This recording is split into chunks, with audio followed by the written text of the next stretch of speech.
Well, that was a lot of fun. But how about going to our colonial American coins?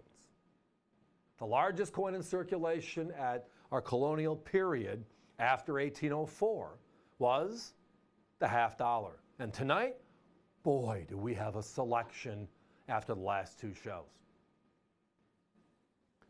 So the U.S. Mint opens the doors in 1793. The first few coins out are half-cent and cent coppers. They do make a small number of silver coins in 1794 through 1904. And that's the old storied 1804 dollar, right? And that's when they stopped making the dollar. Not enough silver. And we need coins for circulation. So the largest coin of the realm was the colonial American bust of Liberty half dollar. Now our coins tonight are all between 1807 and 1836. Some of them are going to say 50C. Some of them are going to say 50 cents. Some of them are going to say half dollar because they change them around a little bit. They're all hand-selected, gorgeous specimens. Bottom line is this, basically a 200-year-old, 90% silver U.S. coin. And they look better than most coins in the Walking Liberty series, do they not? Just being honest. I love the Walker, but come on. These coins are from 1834, and they look that nice. And this is just a random sampling of the coins we have in stock. Now, one of the other unique parts of our colonial American coins is because of the quote-unquote shaving of coins, the U.S. government reeded these half dollars. So that way, if you got the coin, you turned it to its side, you would see the reeded edge. And the reeded edge would mean this is an intact coin. It's actually a half dollar's worth of silver. Somebody didn't shave it. Here's the best part about our deal tonight. If you buy 7 coins, which we have never been able to say that in the past, I can get you 7 different coins. Now, they were only made in Philadelphia at this time in history. Everything was made there. So they're all going to be different years, obviously, during that time span. But I got 7 different in stock right now to make this special opportunity happen. Colonial American half dollars, the way to go. 100%, no questions asked. One of the most difficult coins on the planet to find in this condition. You might have seen coins, but how many do you have to go through to find a coin that nice from 1836, the last year of issue? They went to the seated half dollar after this. All of our early colonials were the bust design. But even the details on the reverse, E pluribus unum. Look at the detail on the lettering. You can read everything. These are classics.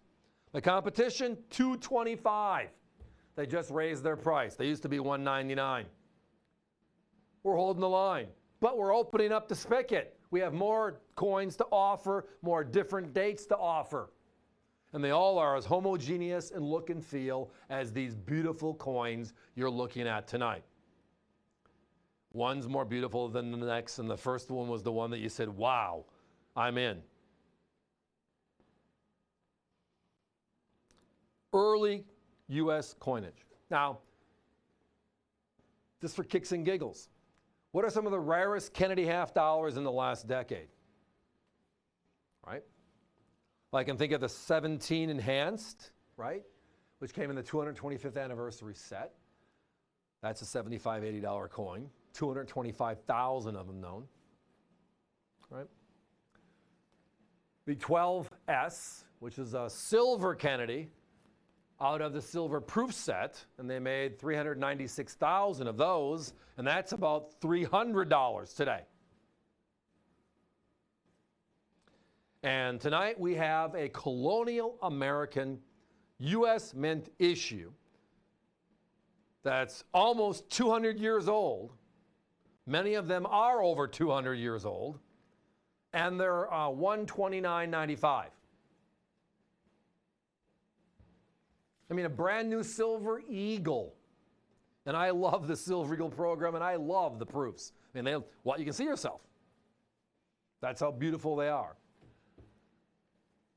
I'm sorry. I could find you 10,000 of those. I wouldn't take an order for 50 of these if they had to look like this. That's the key. They're out there, but they don't look like this. And they don't have this beautiful price point at $129.95 to back it up. Not only the best looking coin, but the best price, period. On the airwaves or the catalogers or any of the big companies that are out there, can't touch this. Feel like MC Hammer. Am I dating myself? In reference to time frame? And no, we did not go back in our time capsule and get these personally. I wish we could have. That would have been a lot of fun. The 1820s and 1830s, and there's a couple of coins in the late teens that I saw in this grouping. But it's raw Americana. I mean, we think it's a big deal with the Morgan Dollar series, and it is, right? That was 1878. This was 50 years before that. Right? We thought the Mississippi was in the middle of the country. We thought, right? It's a whole different world today. There were no silver dollars in circulation. This was the largest. The 1804 dollar and the many remade after that was the last. And they didn't start making the dollar again until 1840, after this series again. So our early life as a country, the War of 1812 and the struggle out of that again for independence, the largest silver coin in circulation was our bust half dollar. They call it the colonial American half dollar. They were issued again between 1807 to 1836. Most of ours are the late teens through 1836. And as I referenced earlier, I can put on the table 7 different years. Philadelphia was the only mint to strike them. The branch mints did not help at this time in history. They didn't exist at this time in history. The quality, wow. The price comparison, even wower. Our competition's over $225 now. I'm sorry, at $225 now. They were at $195. We used to be only $70 off. Now we're almost $100 off. And the selection, the quality, everything's there. And when you do get one of these, you're going to be back looking for others, I guarantee it, because this is some fun colonial American time frame and some beautiful coins.